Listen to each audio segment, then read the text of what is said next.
Who could find a virtuous wife? For her worth is far above rubies. The heart of her husband safely trusts her, so he will have no lack of gain. She is like the merchant ships. She brings her food from afar. She also rises while it is yet night, and provides food for her household, and also a portion for her maidservants. She perceives that her merchandise is good, and her lamp does not go out by night. She stretches out her hands to the distaff, and her hand holds the spindle. She extends her hand to the poor. Yes, she reaches out her hands to the needy. Ladies, today we're going to talk about food storage, because this is one of the wisest and prudent things that you can do for your family. I started my food storage about 3 years ago, and I can tell you that the price of groceries have almost doubled. In some cases, they've more than doubled. So this has been the single wisest investment that we have made. My husband trusts me with the finances. And when he took a pay cut a year and a half ago because of a change of job, it was hard.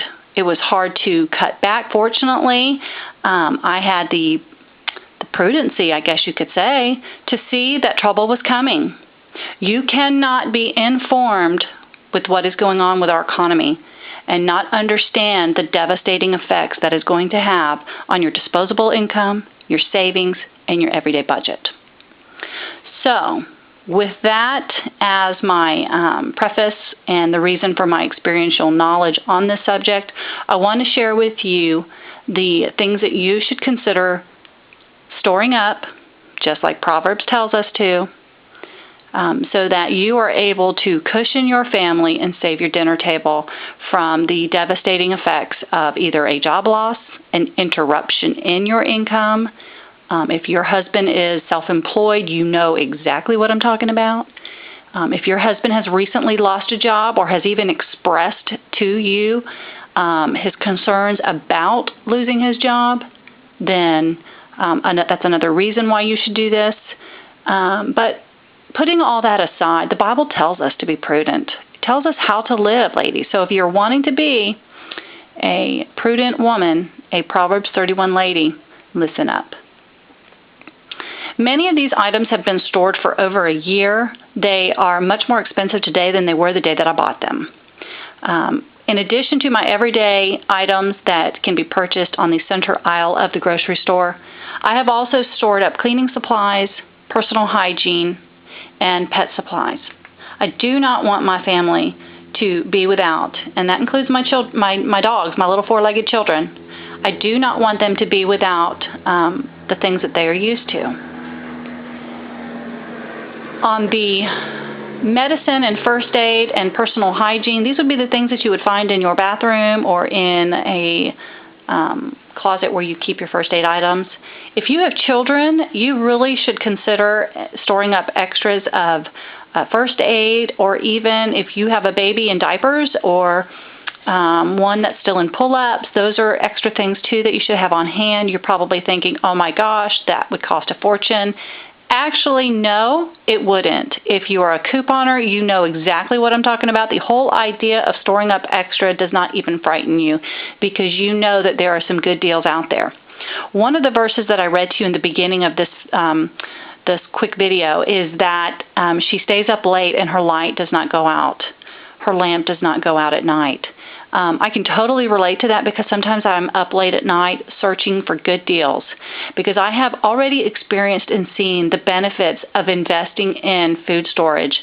I don't have a huge amount of food on hand, but I know that if we had to experience a job loss again, like we did a year and a half ago, and we went without an income for 2 months, because trust me, your unemployment does not barely even cover your basics, like keeping a roof over your head.